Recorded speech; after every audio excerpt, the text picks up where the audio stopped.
Kagame dans la tourmente. Affaibli et malade, le despote contre-attaque face aux accusations de l'ONU et à l'accord de Washington préparant, à sa manière, la rencontre au sommet avec Tshisekedi sur invitation de Trump.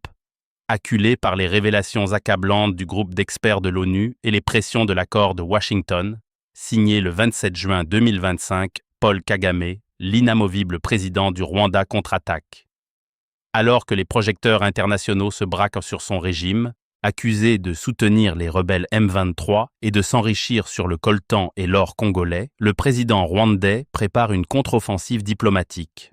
Objectif : défendre la crédibilité de son régime avant une réunion cruciale à Washington où il croisera le fer avec Félix Tshisekedi, sous l'œil attentif de Donald Trump. Une tempête d'accusations.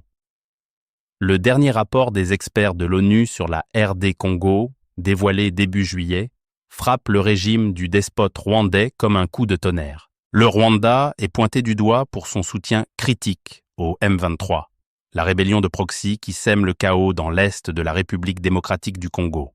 Drones armés, systèmes de brouillage, défense anti-aérienne, l'arsenal déployé serait digne d'une opération d'État, sans oublier la mobilisation directe et massive de ses troupes.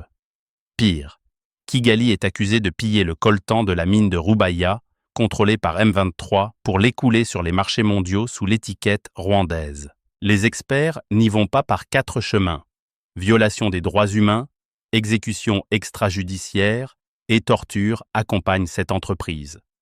Des allégations que Kagame essaye de balayer d'un revers de main, qualifiant le rapport des experts de l'ONU de déconnecté de la réalité, dans sa position désormais intenable de déni de toute évidence, en ajoutant des attaques contre le président de la RD Congo, Félix-Antoine Tshisekedi, en préparant ainsi, à sa manière, la prochaine rencontre au sommet prévue pour juillet 2025, à Washington.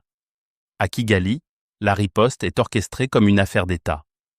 Yolande Makolo, porte-parole du gouvernement, martèle sur l'engagement du Rwanda envers l'accord de Washington, signé sous l'égide de Trump pour sceller la paix avec la RDC.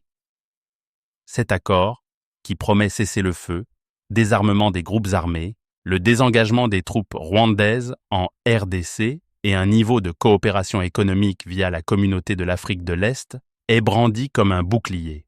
Mais derrière la rhétorique, Kagame cache mal ses inquiétudes. « Si on nous provoque, nous répondrons », a-t-il déclaré hier publiquement, laissant planer la menace d'une escalade et surtout en bombant le torse affaibli par la maladie et des décennies de règne violent et sans partage.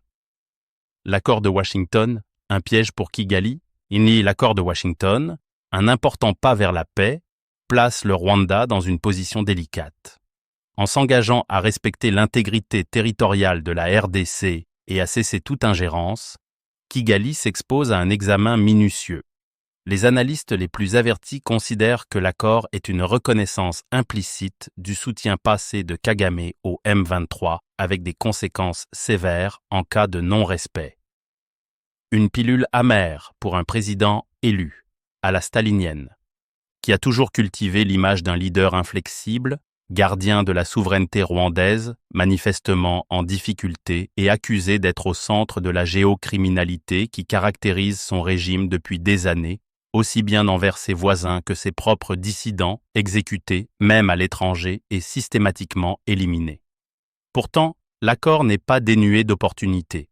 En ouvrant la voie à des investissements américains dans les minerais stratégiques comme le cobalt et le coltan, il pourrait aussi bénéficier au Rwanda, obligé enfin d'agir dans la légalité du commerce international. Mais les inquiétudes rwandaises fusent, et si Washington, sous couvert de paix, cherchait à sécuriser l'accès aux richesses congolaises, une suspicion qui alimente la méfiance de Kagame, déjà sur ses gardes face aux graves accusations du dernier rapport des experts de l'ONU sur la RDC. Un duel diplomatique à venir. Dans les semaines à venir, Kagame jouera gros à Washington. Invité par Trump aux côtés de Tshisekedi, il sait qu'il devra naviguer entre apaisement et fermeté. La réunion, prévue en juillet, sera un test décisif pour l'accord de paix et pour la crédibilité du Rwanda. Tshisekedi, sous pression pour stabiliser l'est de la RDC, pourrait exiger des garanties fermes. Kagame, lui, cherchera à désamorcer les accusations tout en essayant de préserver ses intérêts stratégiques, ce qui ne sera pas facile pour un régime impétré depuis des décennies dans la géocriminalité. Le président rwandais sait que l'enjeu dépasse les frontières. Le coltan, au cœur des tensions, alimente les technologies mondiales, des smartphones aux batteries électriques. Une mauvaise gestion de la crise pourrait ternir définitivement l'image du petit Rwanda que Kagame veut présenter, surtout à l'étranger, comme un modèle de développement en Afrique.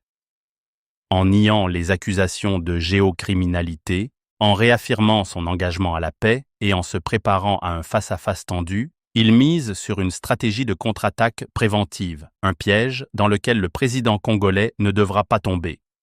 Dans ce jeu d'échecs diplomatiques, Kagame veut essayer de ne pas se mettre en position d'échec et mat sans se battre, mais sa virulence trahit sa grande inquiétude et sa faiblesse diplomatique. Eugène Diomine Dongala, PN de la démocratie chrétienne, DC.